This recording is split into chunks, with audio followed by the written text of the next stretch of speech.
Sa 10 pastor po na according to census, hindi PSA, sa 10 pastor na nagpastor within 10 years, 10 to 20 years, paglipas ng 20 years, ang naiiwan na lang po sa 10, ilan? Ayun, 3, 2. Yung trabahong pagpapastor po ay hindi madali.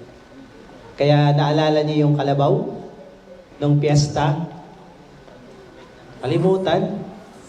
So nagpalaro doon sa piyesta, yung isang mayaman sa kanyang kalabaw.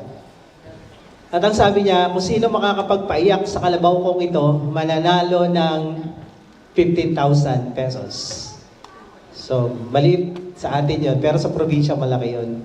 So, lahat sumali para paiyakin yung kalabaw. Yung mga tambay, ang ginawa, piningot yung tenga, hinila yung sungay, tinadyakan, hinila yung buntot. Yung animal abuse pa, kung may post doon, kawawa sila, makakasuhan. Hindi umiyak yung kalabaw. Maya-maya, yung pastor lumapit. At sabi niya doon sa may-ari ng kalabaw, sali po ako sa pa-contest nyo. And then, sabi nung may-ari, sige, pastor, punta ka doon. Puntaan mo yung kalabaw ko, paiyakin mo. So, nilapitan niya yung kalabaw, bumulong sa tenga, maya-maya yung kalabaw, nagiba yung mukha. Yung aura niya, nalungkot, biglang parang nagunaw yung mundo niya. Maya-maya yung luha, tumapatak na.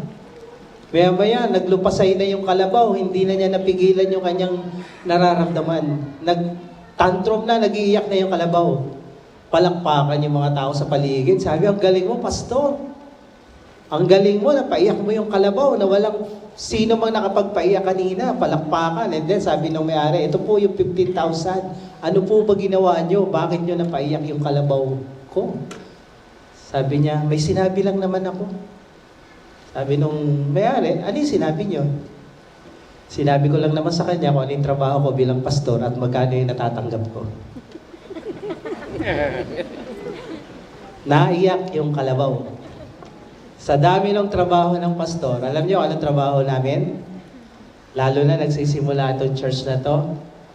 Ako nagtuturo, obvious naman. Ako nagsiset up ng mga sound system. Pag merong mga wire na putol, ako naghihinang yan. Ako nagigitara, ako kumakanta. Ako nagpapakanta dito nung nagsisimula itong church na to. Ayan, alam ni Rems. Asan ka, Rems? Gumaling ka na ba? Ayan, yung drummer ko, wala kami sa timing, parehas. Basta sa timing naman siya. Kaya lang pag napagalitan ko yung nagtatampo yan. So pag wala na yung drummer ko, ako na lang. Ako na lang. So ganun yung buhay namin dito nung nagsisimula kami.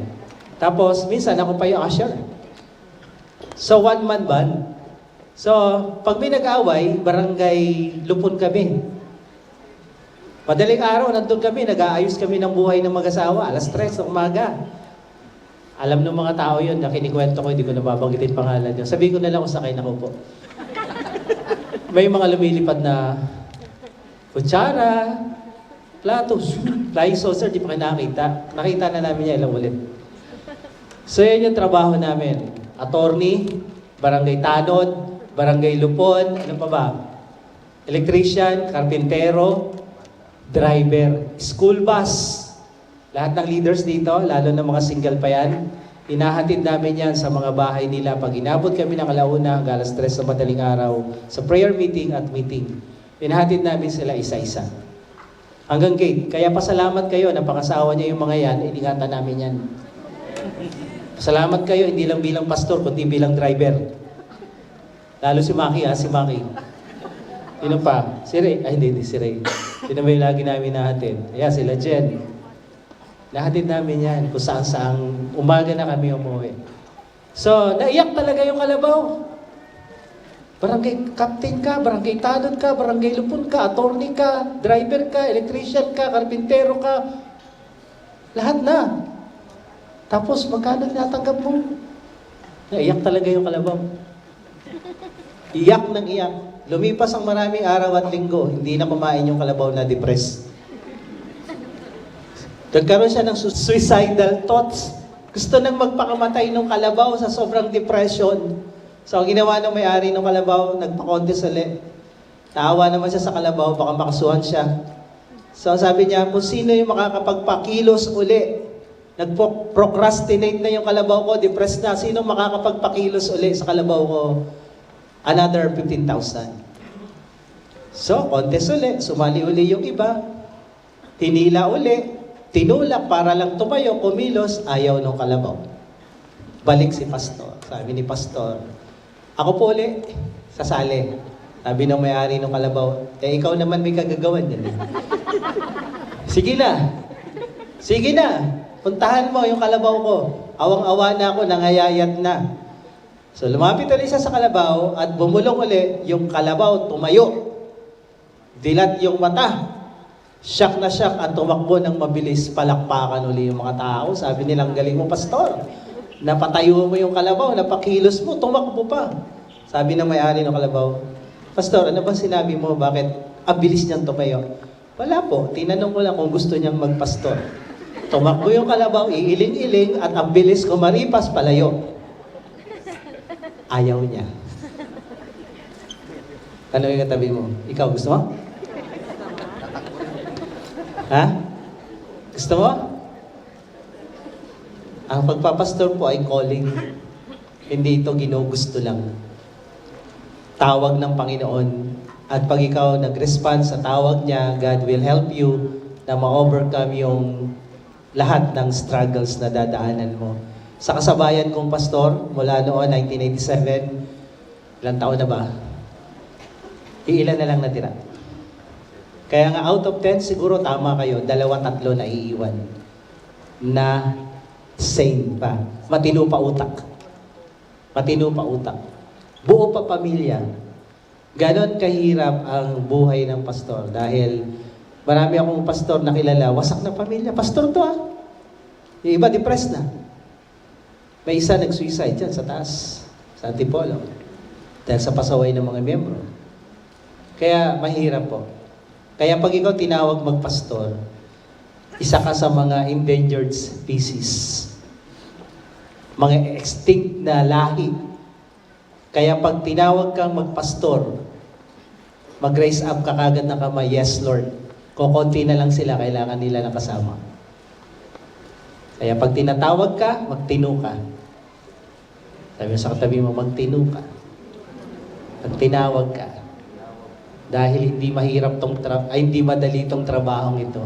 Ni kalabaw, nahirapan. Alam niyo yung kalabaw, sila yung pinakamasipag na hayop, alam niyo yun? Sila yung nagtatrabaho sa bukid, sila yung humihila na magbibigat na mga pasanin. Pero tinanggihan yung pagpapastor. Sa Amerika, hindi in-insure ng mga pastor. Dahil ang pastor na edad 35 hanggang 40, ang puso nila 65 na. Kaya walang insurance, kasi dali daw mamatay. Stressful ang buhay nila. Kaya sa mga tinatawag ni Lord magpastor, welcome to the club. Huwag kayo iiling Hindi na kayo kalabaw. So thank you po for your appreciation. At hindi lang kami, lahat ng pastor na kilala nyo sa kapaligiran nyo, kung paano yung mga teachers na hindi naman natin kilala, ino-honor natin sila. Ganon din yung mga pastor. Kaya pag may mga pastor sa Facebook na nakikita ako, punta dito, punta ron, turo doon, turo dito. Pinagpipray ko sabi ko, ano na kayang pinagdadaanan na ito? May panahon pa kaya ito mag-devotion? May panahon pa kaya itong mag-worship, mag-pray? Sa sobrang busy nito? Dahil kadalasan ang temptation ng demonyo sa mga pastor, mabisi. Dahil ang dami na namin ginagawa, madagdagan pa, may mapapabayaan kang importante. Kaya lagi nating tatandaan kung ano importante, doon tayo mag-prioritize. Okay? So, salamat again. Palakpakan nyo yung sarili nyo. Andiyan kayo. Ang joy ng pagpapastor ay makita namin yung tinuturuan namin umaayos ang buhay. Sabi ni John, doon sa Book of John, 1 John, na ang kagalakan namin ay makita kayong lumalakad ayon sa salita ng Diyos. Na yung pagtuturo namin, pagpipray namin, pagpapagod namin sa pag-aalaga sa inyo, may nangyayari. Amen? Hindi yung nakikinig kayo tapos pag-uwi, wala lang. Pasok dito, labas dito. Dapat pagpasok dito, baba dito, bago buhay. Yun ang malaking reward namin na makita namin yung paghihirap namin may result sa buhay ng mga taong tinuturuan namin. Pero ang nakakapagod sa mga pastoryo, ang tagal mo na nagtuturo, yung buhay ng mga tao hindi nagbabago. Nakakapagod yun. Kaya sabihin mo, huwag kang magbigay ng pagod kay pastor. Sabihin mo sa katabi mo, magtino ka na. Mag-ayos ka na. Kasi nakakapagod sa mga pastor yun. Yung naghahanda kami, nagsasabihin, pinagpipray namin yan, nagtatanong kami kay Lord, tapos inaalagaan kayo, and then parang anak lang na inalagaan mo, pinagpuyatan mo, tapos paglaki, di ba, swail. So, ganun din po si church. Kaya salamat. Closing prayer na tayo. Na-overwhelm ako dun. Okay, so balik po tayo sa ating tema. What is our theme for this month? Prayer. Okay? So last week, ito po yung ating dinaanan. What is prayer? So, part 2. Ngayon, what is prayer? Part 2. Medyo, habang inaaral ko kasi ito, ang lawak pala talaga ng prayer. So, let's pray before we go on. Let's bow our head. Panginoon, salamat po sa buhay na binigay mo sa amin sa araw na to. Sa kabila ng maraming laban at maraming mga sitwasyon sa nakdaang linggo, nakatayo pa rin kami dito because of your grace and mercy. And today, Lord, as we study your word, hayaan mo na hindi lang ito information sa amin, because it will bring transformation talaga, Panginoon. Nandito kami Sunday per Sunday, hindi para umupo o parang manood lang ng sine, kundi gusto naming umayos.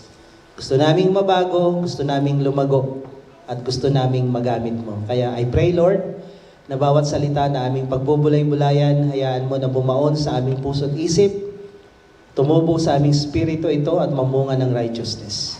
And as we listen to your word, let your Holy Spirit speak, let your anointing fall upon us, surround us with your warring angels, Lord, and cover us with your blood. Thank you, God. We give you praise in Jesus' name. Amen. Amen. Sige po, palakpakan natin ang Panginoon ng malakas. So, we started with prayer is communication with God. So, communication is the basis of all relationship. Pag yung relationship ng dalawang tao, maasib na, o may problema na, unti-unti, hindi na nag-uusap yan. Minsan na lang. At pag nag-uusap pa yan, galit. Yung nagkikwentuhan lang kayo, maya-maya naghahampasan na kayo ng ano.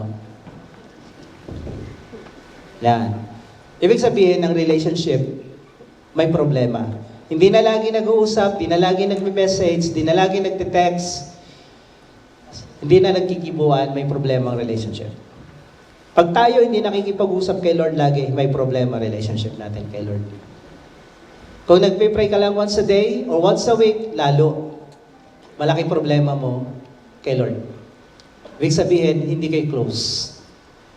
Hindi kayo nag-uusap lagi. Ang taong close, nag-uusap lagi. Pag crush mo ang isang tao, pag gusto mo ang isang tao, pag mahal mo ang isang tao, gusto mo kausap maya-maya. Tama, mali? Tama. Pero pag hindi mo gusto, tinatamad kang kausap. Pag si Lord, hindi mo kinakausap lagi, ibig sabihin, hindi mo siya love. Kaya huwag kang kakanta ng, I love you, Lord. Nanloloko ka lang. Nambubudol ka. Kasi di mo siya kinakausap lagi. Pag mahal mo, kinakausap mo lagi. Amen? Sabi mo sa katabi mo, Amen. Ganon din kay Lord. Pag may relationship tayo, tatay, anak, at maganda ang relationship, yung communication continuous siya. Kaya sabi doon sa Thessalonians 5, pray without ceasing. Pray always. Always. Lagi. Hindi lang umaga, tanghali, gabi, maya-maya. Pag ikaw ay nakikipag-usap sa tao na mahal mo, walang schedule yan. Anytime. Okay? Tayo, nagkakaroon tayo ng schedule kay Lord sa umaga, pagkakain, pero pag na-develop yung totoong prayer communication mo kay God, walang oras na to. Maliban sa umaga, maliban sa kakain, maya-maya, nag-uusap kayo. Lord, walang sasakyan na. Pag-provide ka naman. Lord, mukhang uulan na. Patigilin mo naman. Lord, ganito, ganyan, ganyan. Lord, mukhang delikado itong Lord, protect me. Yung maya-maya, kinakausap mo si Lord, yun ang gusto niya. Ibig sabihin, alam mo, nandyan siya sa'yo, close kayo. Pero yung, Lord, mamaya na ang schedule ko, mamaya pang gabi ha. Nakaschedule si Lord. Ang buhay mo, oras mo, hawak ni Lord, hindi mo pwede siyang i-schedule. Minsan nga, alas 3 na madaling araw, gigisingin ka para ka mag-pray. Kailangan mong sundin. Amen ba? So, communication. And communication is merong verbal, may non-verbal.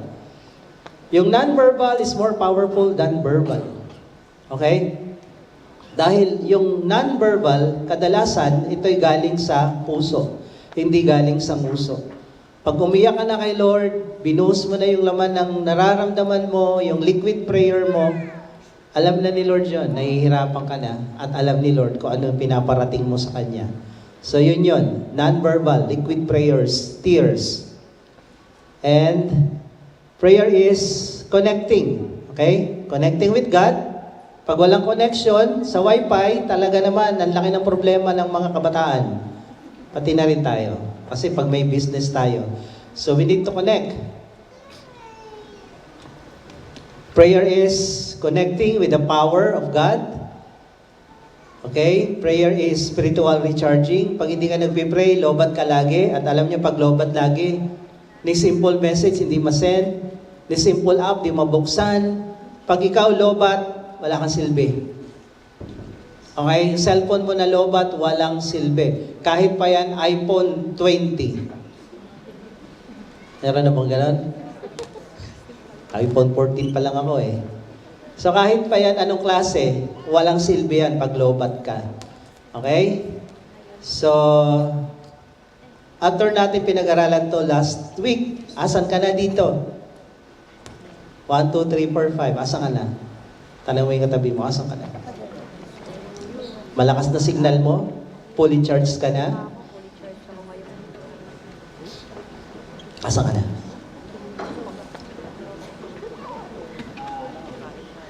A prayerful Christian is a powerful Christian. Prayerless Christian is a powerless Christian. Singit ko lang, yung mga taong mahilig makipag-usap sa tao, kadalasan lobat yan. Yung habang makipagkwentuhan sa kapwa-tao, ang bilis makalobat nun. Kaya si Jesus, mapapansin niyo, pag nag-ministry, nagpadami ng tinapay kanina, nagpagaling, akyat agad sa bundok yun, babad sa presence ni God, nagpipray. Umaga, pray. Bakit? Nakakalobat ang pag-ministry sa tao. Ito, yung gagawin ko, this is equivalent to 8 hours work. Maliban pa yung preparation ko kagabi at sa ilang araw. So, nakakalobat ito. Kaya pagkatapos, di ba nakikita niyo ako dyan? Boom. Nakakalobat yung mag-ministry sa tao. Pero pag ikaw nagpipray, nare-recharge ka. Kaya mas mahaba dapat ang panahon mo kay Lord kaysa sa tao dahil ang tao nakakalobat. Si Lord nakaka-recharge. Kaya mas mahaba ang kwentuhan mo sa tao, may problema ka. Dapat mas mahaba ang kwentuhan mo pag si Lord. Okay, tanongin mo katabi mo, ilang oras kayo mag-usap ni Lord? At ilang oras kayo mag-usap ng mga kakilala mo? Lalo na kung napapasaya ang kwentuhan, mahaba-habang usapan to. Eh kay Lord kaya, mahaba rin usapan? Tandaan nyo, ang prayerful Christian, powerful. Kaya nga minsan, konting problema lang, laglag ka na eh. Bakit? Ang prayer mo, ganito lang oh.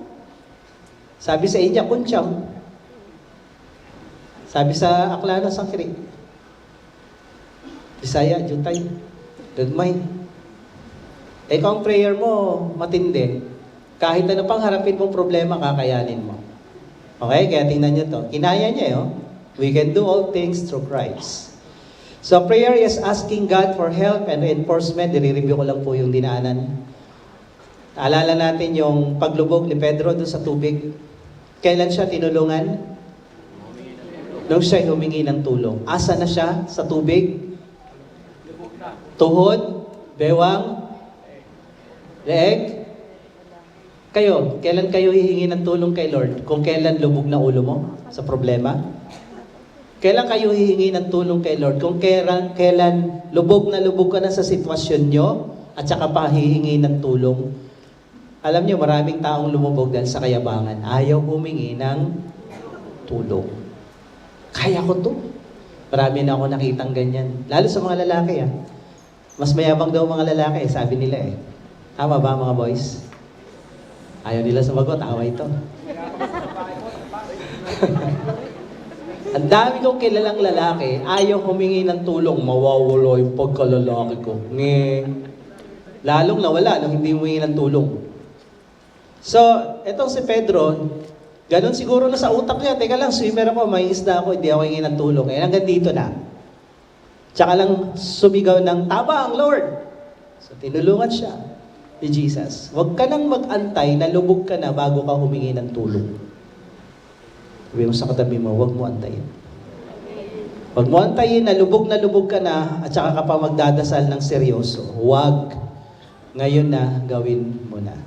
So in continuation, part 2, sa prayer, ano ang prayer? Dito tayo. Prayer is partnering and agreeing with the will of God. Ang pagdadasal po ay pakikipag-partner kay Lord at pakikipag-agree sa kalooban ng Diyos. Bakit kailangan ba ng partner ng Diyos? Yes. According to the Bible, Psalm 115:16, the heavens are the Lord's heavens, but the earth He has given to the children of men. Lahat ng nilikha dito sa mundo, sa Diyos yan.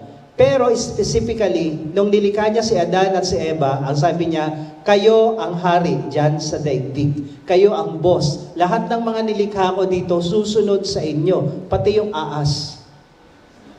Sabi ng mga Kapampangan, yung aas na yon na pinasukan ng demonyo, himbis na pasunurin, sila sumunod.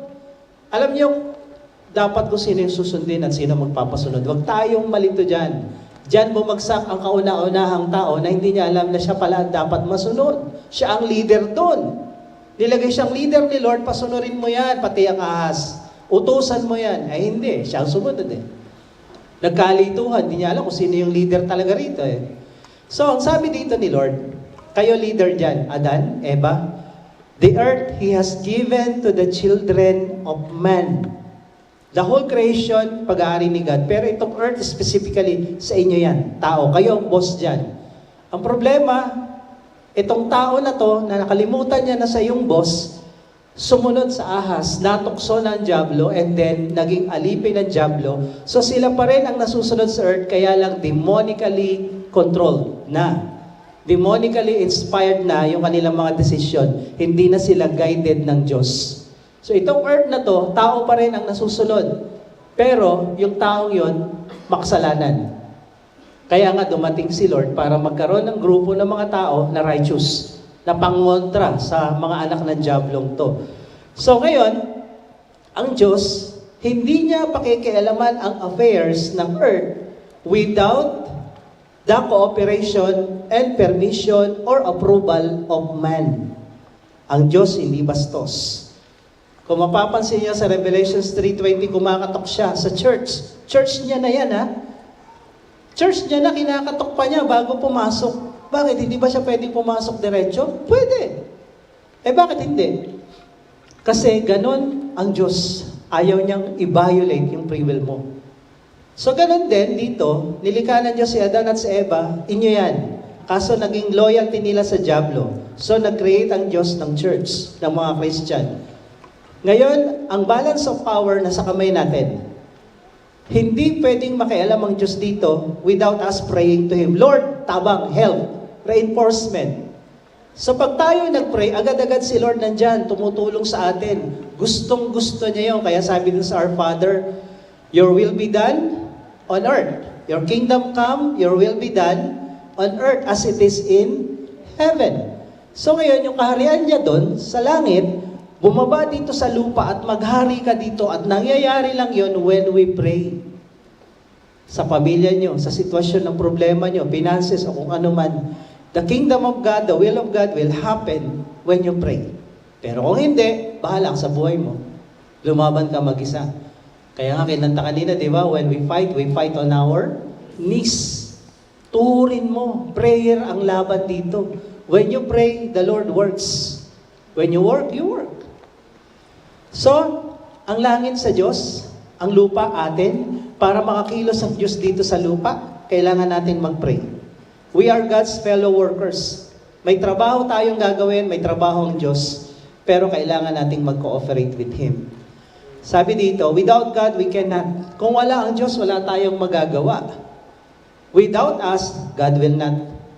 Kung wala ang Diyos, sabi dito sa John 15:5, I am the vine, Jesus said, you are the branches. Tayong mga Christian, branches. Whoever abides in me and I in him, he is that bears much fruit. For apart from me, you can do nothing. Kung wala ang Diyos, wala tayong magagawa. Pero kung wala tayo, may magagawa ang Diyos? Meron. Diyos siya eh. Pero when it comes sa usapan dito sa earth, usapan ng puno at sanga.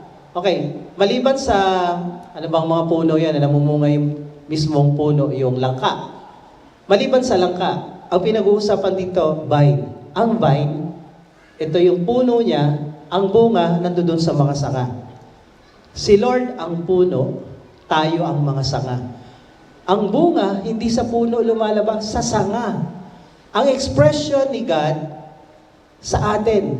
Kaya sabi dito sa Ephesians 3:10, through the church, the manifold wisdom of God might now be made known to the rulers and authorities in the heavenly places. Kung ano si God, kung ano si Jesus, kung ano si Lord, dapat nakikita sa atin. Yung bunga ng banal na spirito, yung kaluluwa na nadadala natin sa Kanya, itong mga bunga na to, sa atin to, nakikita. Nakakonect tayo kay Lord.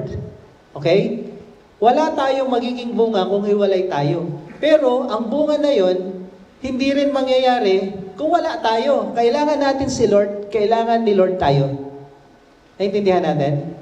Kaya hindi pwedeng, ang tagal na natin dito, wala tayong ginagawa sa ministry. Hindi tayo nagba-Bible study. Kasi kaya ka dinikit sa puno para mamunga ka. Ang bunga, dalawa. Yung ugaling na babago at yung mga kaluluwang nadadala mo kay Lord. Sabi mo sa katabi mo, bunga. Ikaw ang expression ni Lord sa earth. Dahil si Lord, Kanya lahat, pero ikaw sa earth, connected ka.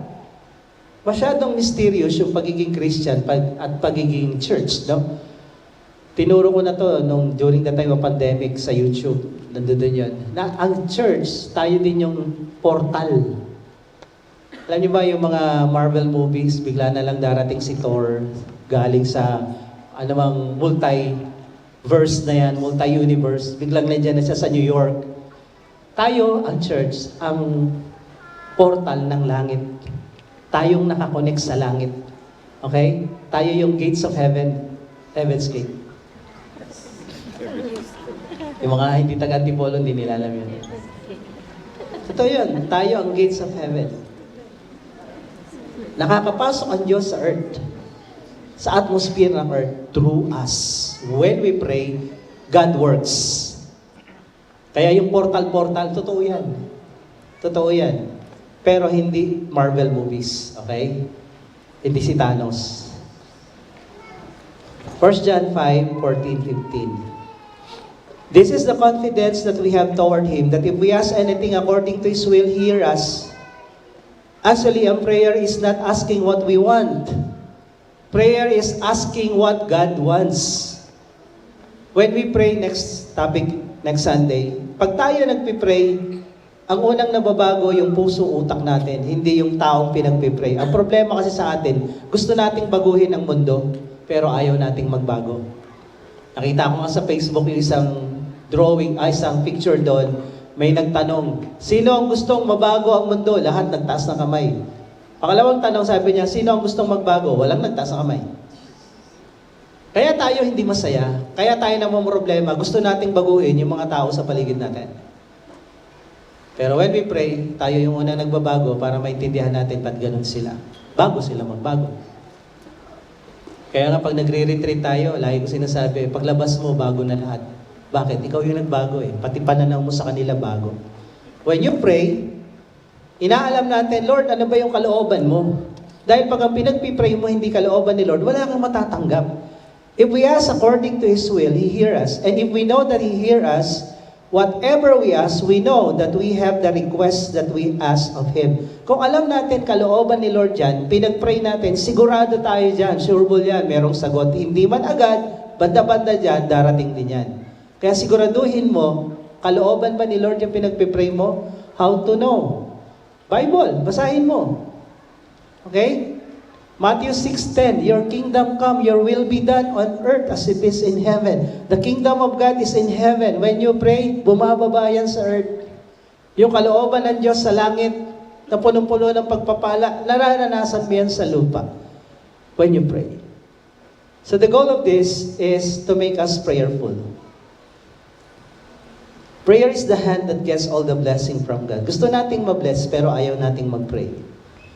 Okay? Ephesians 1:3, blessed be the God and Father of our Lord Jesus Christ, who has blessed us in Christ with every spiritual blessing in the heavenly places. Lahat ng blessing nandiyan na kay Kristo. Nung tinanggap natin si Kristo, nakakonect tayo. Yung heavenly blessing na yan, spiritual blessing, andyan na, sa'yo yan, may pangalan ka dyan. Pero hindi mo yan makukuha kung hindi mo kukunin. Nung panahon na wala pang delivery, before the pandemic, pag ikaw merong package, you need to go to JNT o JRS, may notice ka matatanggap at kukunin mo doon sa kanila yung package mo. Ganon pa rin ang sistema sa langit, hindi nag-upgrade. Kasi ayaw ng Diyos na maging tamad tayo. May pangalan ka ng mga package. Sabi ng isang kwento lang to, sana totoo. Pag-akyat daw niya sa langit, pinasyal siya ni San Pedro sa mga rooms, ang lalaki. Tapos may mga malalaking package, may malalaking boxes. So tinanong niya si Pedro, ano yung mga yan? Yan, mga ano yan, yung mga blessing yan na hindi nakuha. Sabi niya, Hindi nakuha. Oo, hindi nakuha. Ako meron din. Ay, oo, yung room mo. Liga. Dito yung room mo. Pagpunta niya sa isang room, pangalan niya nandoon. Pagsilip niya, ang daming boxes. Sabi, tapos may mga pangalan niya. Tapos nagulat siya. Akin lahat yan. Oo, yan yung mga blessing mo na hindi mo nakuha. Kasi hindi ka nagpipray.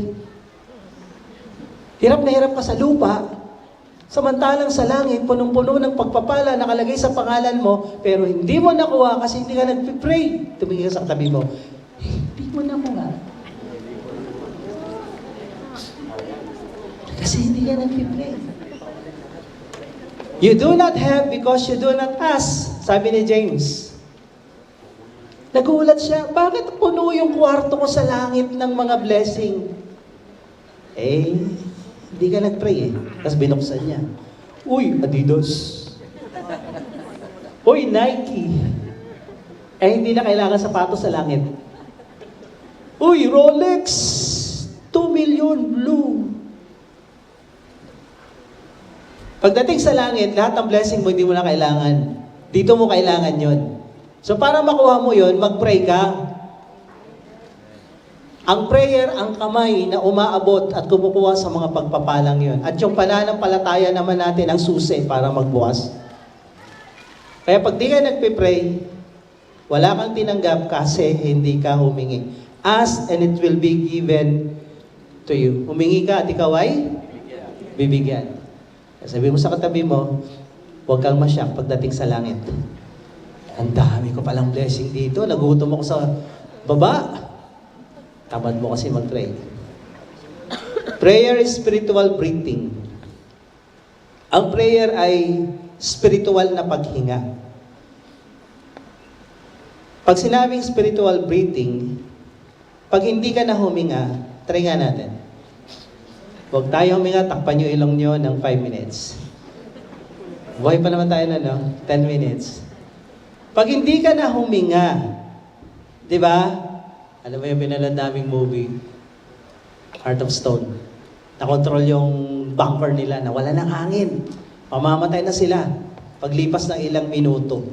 So, pag nawala yung hangin, tumigil kang maghuminga, mamamatay ka. Try nyo mamaya pag-uya. Joke na. Baka mamaya may mag-try nga, iniipit yung ilong. Spiritually speaking, yung prayer, yan yung ating paghinga. Pag hindi ka na humihinga, nanghihina ka at mamamatay ka. Nung panahon ng pandemic, pati oxygen, mahal. Alam niyo ba yon? Pati nga ako, bumili ako ng sariling tangke namin. Kasi during that time, mahal ang hangin. Yun yung mga panahon na pati hihingayin mo, ang mahal. So pag di ka na huminga, manghihina ka at mamamatay ka. Ganon din, pag hindi ka na nag-pray, because prayer is spiritual breathing. Pag hindi ka nagpe-pray, nangihina ka, ang dali mong bumigay sa problema, ang dali mong bumigay sa pagsubok, ang dali mong magalit. Konting kibot, ano ba? Ay, wala akong sinabi akala ko meron sorry.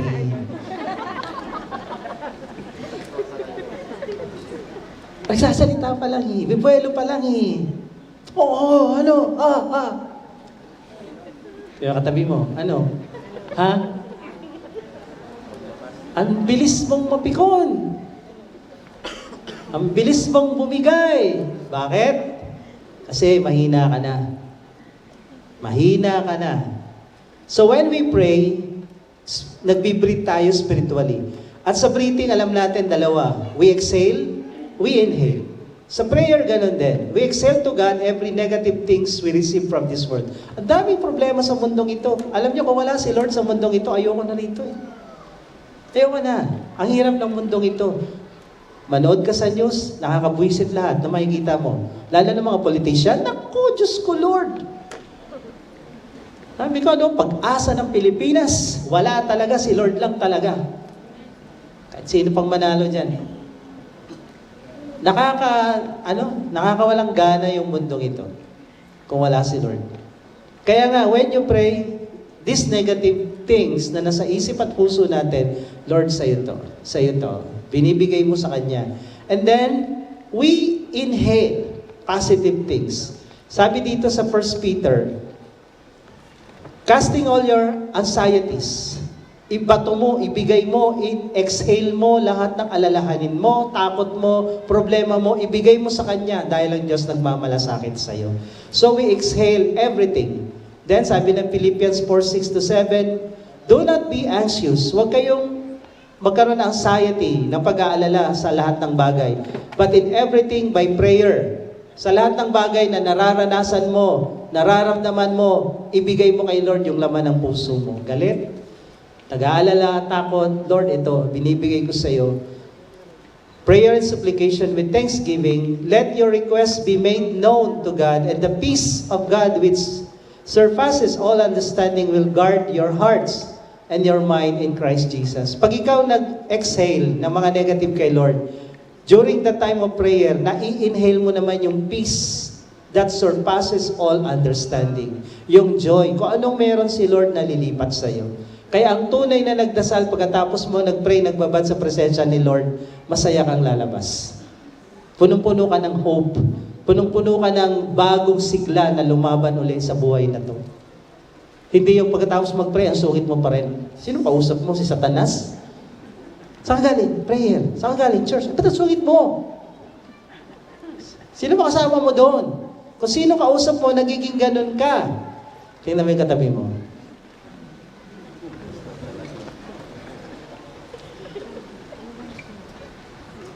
Sabi ni Martin Luther King, to be a Christian without prayer is no more possible than to be alive without breathing. Imposible na maging Christian ka tapos hindi ka nagpipray. Parang ang tao na bubuhay dito, hindi ka humihinga. Mamamatay ka nun. That is impossible. Ang sabi din ni Jonathan Edwards, prayer is as natural expression of faith as breathing is of life. Kung paano pagising mo sa umaga, humihinga ka. Pinagpa-practicean niyo bang huminga? Sino dito nagpa-practice huminga? Paano ba huminga? Hindi, matik yan Pagdilat ng mata mo sa umaga, humihinga ka na, kahit tulog ka, humihinga ka May mga taong kahit tulog, nagpipray. Pastor Jerin, minsan nagsasalita, tulog. Maya nga, pipray ka, tulog. Kumakanta, tulog. Ganun So, breathing is normal. Praying is normal for a Christian. Ang Christian na hindi nagpipray, hindi normal. So, ano siya? Abnormal. Sige mga tabi mo. Hindi ka abnormal. huminga ka. At alam natin, usong-uso ngayon ng stress. Usong-uso ngayon ng nakakamatay na stress. Alam niyo ba ng spiritual breathing o ang physical breathing, inhale, exhale. Ako, pag nagka-carvid ako pag hiningal ako, gagawin ko, talaga nag-inhale, exhale ako. Pag na-stress ako, ganun din. Inhale, exhale. Kung babaril ako sa shooting, exhale, inhale. Kung may punching bag ako, inhale, exhale. Nakakatulong yon sa pag-release ng stress.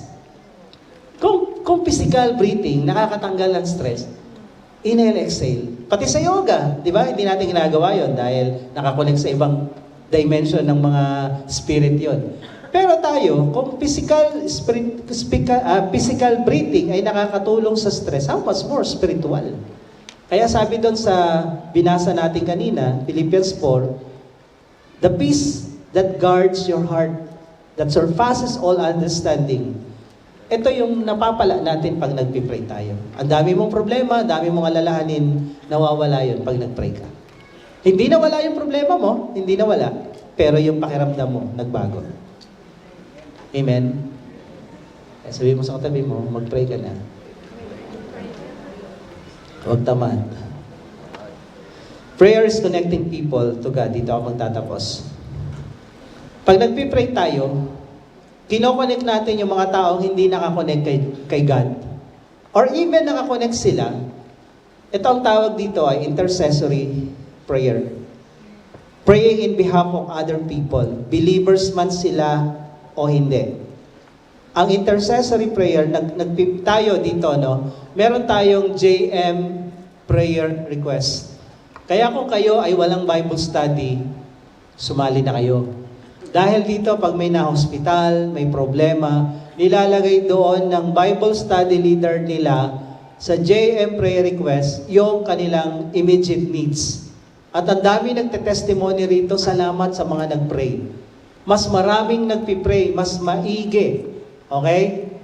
Kaya pag may Bible study ka, merong Bible study leader na maglalagay ng prayer request mo sa group chat namin. Kaya kung wala kang Bible study, lumalaban kang mag-isa sa buhay na to. Kaya please, mag-join na kayo sa Bible study. Lumapit lang kayo sa amin, hanapan namin kayo ng group. Dahil ang hirap lumaban mag-isa. We need a team. Kailangan nating lumaban ng marami. So, dito sa kwentong ito, for example, si Peter ay nakulong. Acts 12. Pinugutan ng ulo si James, kapatid ni John. Hinuli si Peter para isunod na pugutan ng ulo ni Herodes. Gusto niyang i-please yung mga tao na patayin tong mga leader ng church. So kinulong itong si Peter nung gabing yon. Instead na mag-pray si Peter, anong ginawa ni Peter? Natulog. Malamang siguro pagod. Siguro nahirapan na rin siya dahil nag-preach, ang daming nangyari the whole day. So tulog si Peter. Hindi nag-pray, pero sabi dito, pero yung church nag-pray. Earnest prayer for him was made to God by the church. At habang nagpipray yung church, doon sa bahay nila John Mark, nagpadala ang Diyos ng anghel kay Peter at tinapik siya. Peter, bangon, gising. Akala niya, nananaginip lang siya. So bumangon, naputol yung mga kadena, at paglabas niya ng gate sa kulungan, sabi niya, ay, totoo. Tinuod, kid. Akala niya, panaginip lang. Nung na-realize niya, sabi dito, he struck Peter on the side and woke him, saying, "Get up quickly," and the chains fell off his head. When he realized this, he went to the house of Mary, the mother of John, whose other name was Mark, John Mark, where many were gathered together and were praying. Tingnan niyo to ha. May mga panahon na nasa panganib ka na. Mamamatay ka na sana ng oras na yon. Ma-aksidente ka na kung ano man. Di ka nag-pray. Buti na lang may Bible study leader ka. Buti na lang may pastor ka. Buti na lang may church ka na nag-pray sa'yo. Kasi nung time na yun, di ka nag-pray. Buti na lang yan lang nangyari.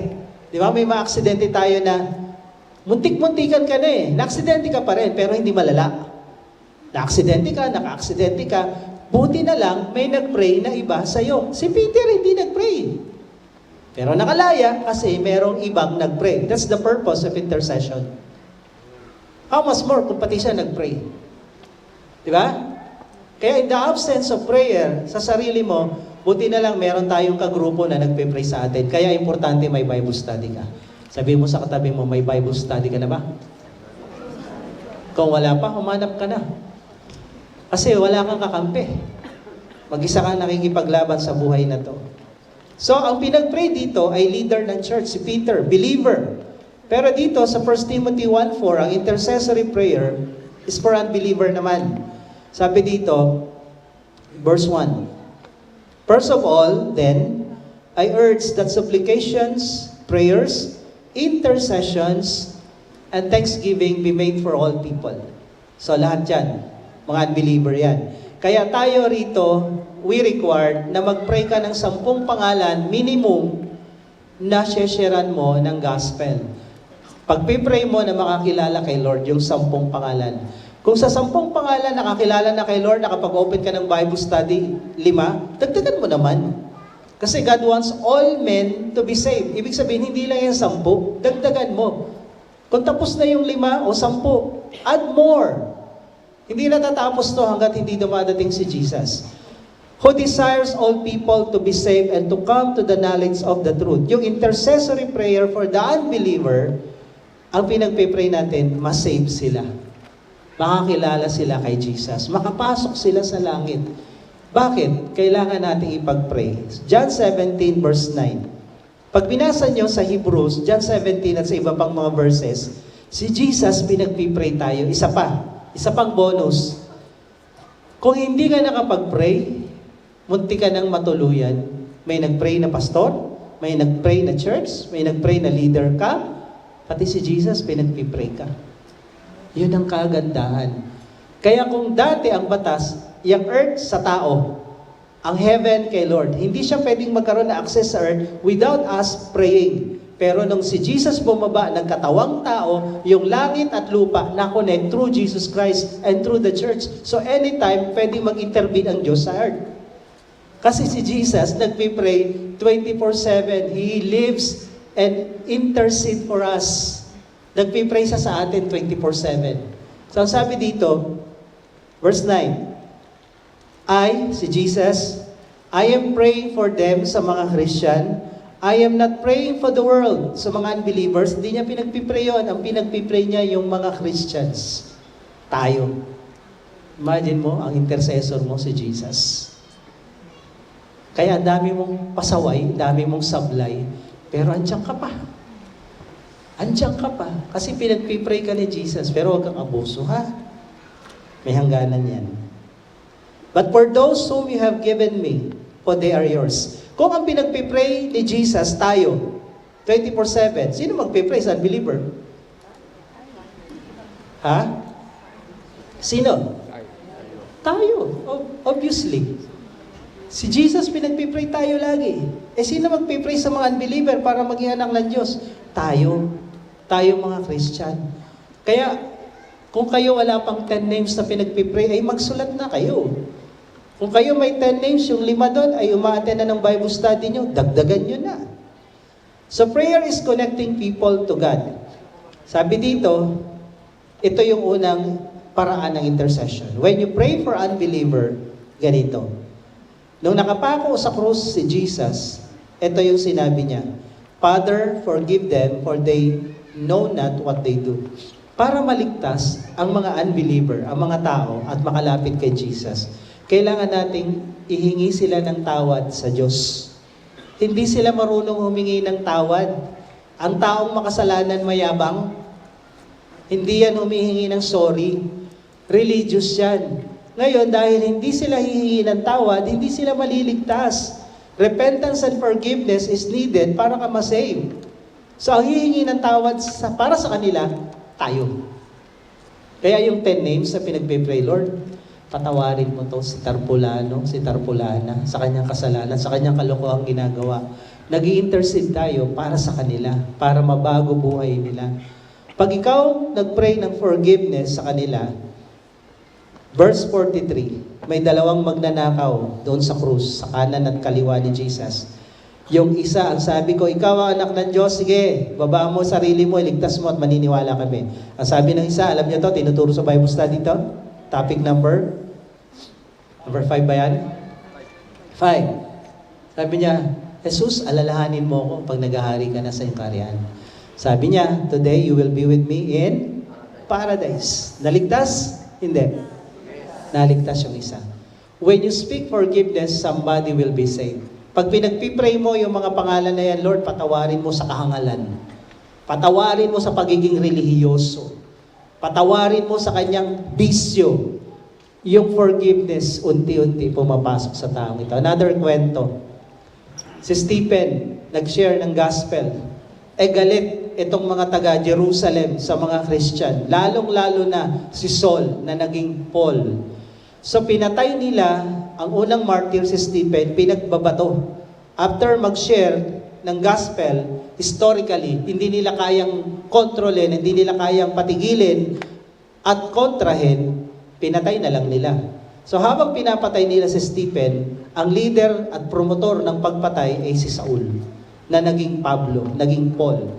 So habang siya ay mamamatay na, ang sabi ni Stephen, and falling to his knees, he cried out with a loud voice, Lord, do not hold this sin against them. Ibig sabihin, huwag mo silang panagutin sa kasalanang ginawa nila sa pagpatay sa akin. Ibig sabihin, patawarin mo sila.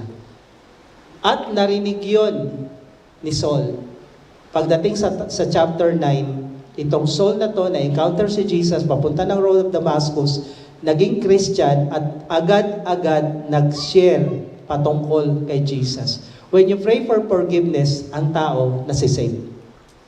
Okay? Kaya doon sa 10 names na yan, ipag-pray nyo, Lord, patawarin mo to.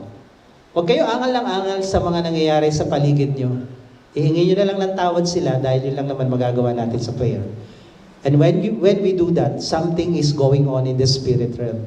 Kaya sabi dito ni E.M. Bounds, to be effective in talking to men about God, para ka maging effective na soul winner, Bible study leaders, na yung bina-Bible studyan mo, hindi lang kwento, may nagbabago, tumitino, nagiging maayos yung buhay at pamilya. Sabi dito, to be effective in doing that, first, we must be effective in talking to God about men. Walang bunga ang Bible study kung hindi ka prayerful.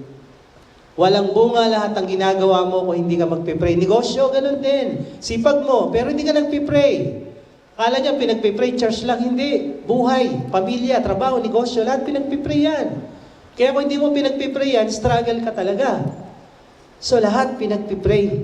Dahil when you work, you work. When you pray, God works. Pag di ka nagpipray, ikaw lang. Pero pag nagpray ka, si Lord kumikilos. Gumagawa ng himala. So when you pray, ito nangyayari. Si Lord kinakausap yung mga taong kinikwento mo sa Kanya, pinagpipray mo, at pinalalambot niya yung puso ng mga yan. Kaya sabi ni Paul Bilheimer, yung book na binabasa ko, soul winning is just gathering the result of prayers. Kung hindi ka nagpipray, wala kang madadala kay Lord na totoong nagbago. Wala. Kwento-kwento lang. Pwede kayong magkaroon ng club, pwede kayong magkaroon ng tropahan, pwede kayong magkaroon ng food trip gang, o ano pa. Pwede, pero yung tunay na nagbago na Bible study, wala. Kasi hindi yan nakukuha sa Bible study lang, kailangan mo na mag-pray. You need to pray. Amen? Kaya sabihin mo sa katabi mo, pray. So ang soul winning is just a result of intercession. Prayer. Kaya kung kayo ay tamad mag-pray, kung sa tingin nyo, istorbo ang pagpipray, para nyong sinabi, parang ibon, no? Nakita niya yung pakpak niya, dalawa, istorbo to. Pinutol. Anong tawag doon sa ibon na yun? Tanga. Di ba? Hindi istorbo yung pakpak. Iyon ang dahilan kaya ka lumilipad. Hindi istorbo ang prayer. Yan ang dahilan kung bakit pa tayo nagsusurvive sa laban na to. Amen? The moment you stop praying, you're dead. The moment you stop praying, you're done. The moment you stop praying, you lose. Amen? So make it a habit. Morning, noon, night, every moment, Lord, Lord. Sabi ng iba, ang Christianity is dependent on God. Mga inutil ang mga Christian kasi nakaasa sa Diyos. No. That's the thing that we need to do because siya ang puno, tayo ang mga sanga. Walang magagawa ang sanga pag hindi nakadikit sa puno. Yes, dapat lang, dependent tayo kay God dahil yun ang design ng pagiging Christian natin. Hindi nangangahulugan na weak tayo na nakaasa sa Diyos. Hindi nangangahulugan na wala tayong silbi dahil nakaasa tayo sa Diyos. There is a partnership, God and man.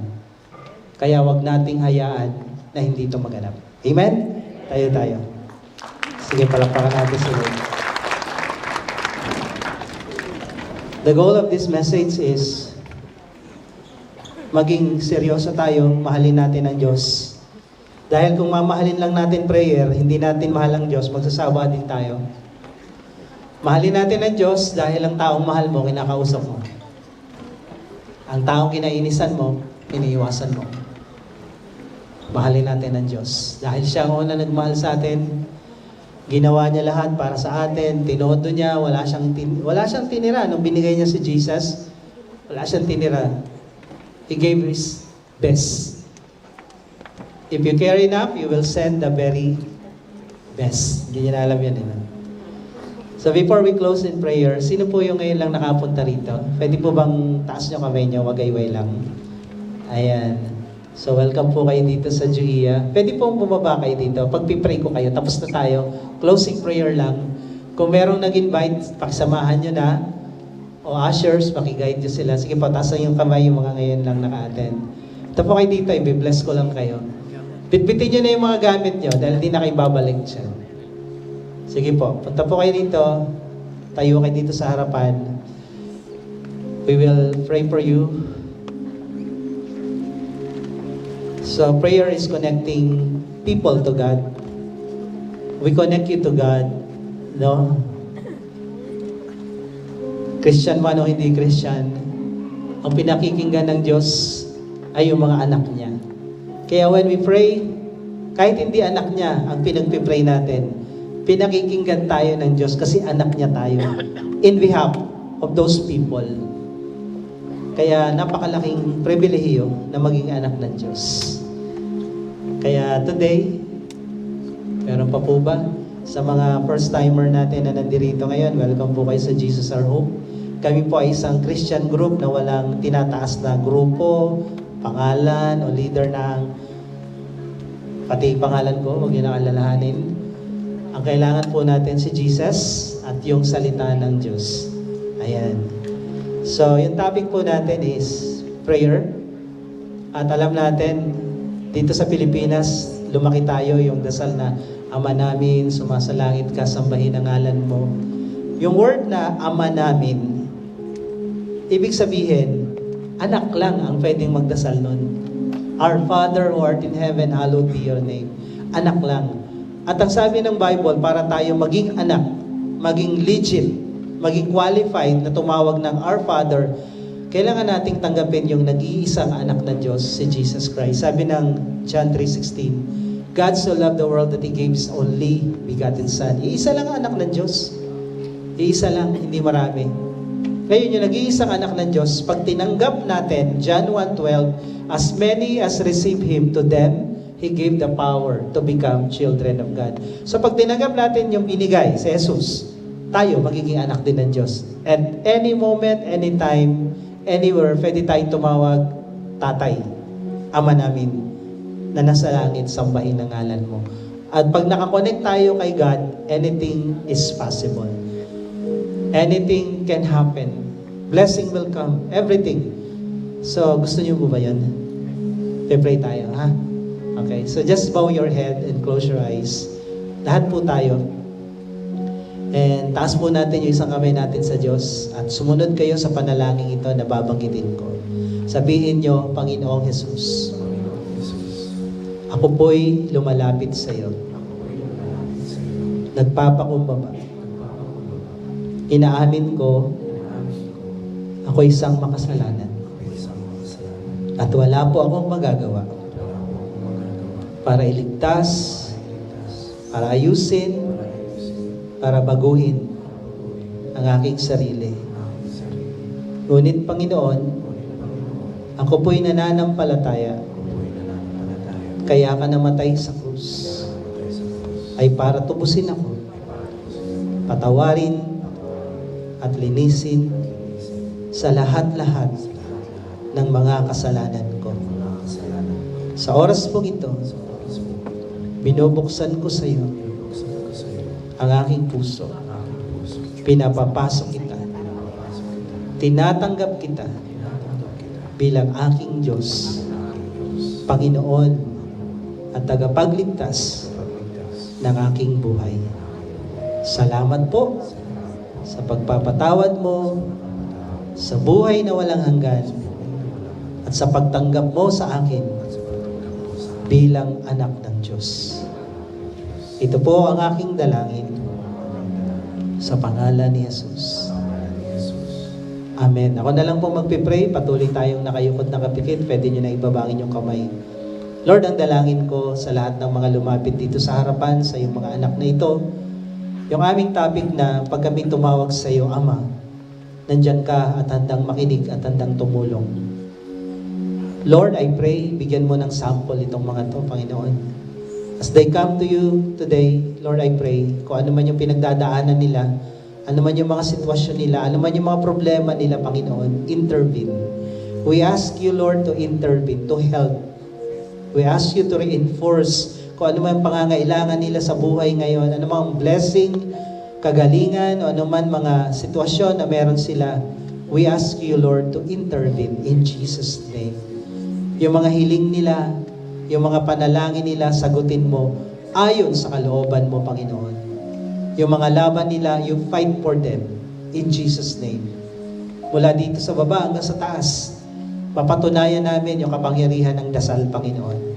Mapatunayan namin yung katotohanan ng aming mga natutunan, that when we connect with you, the power flows, the blessing flows. When we pray, Lord, we get the blessing in the heavenly places.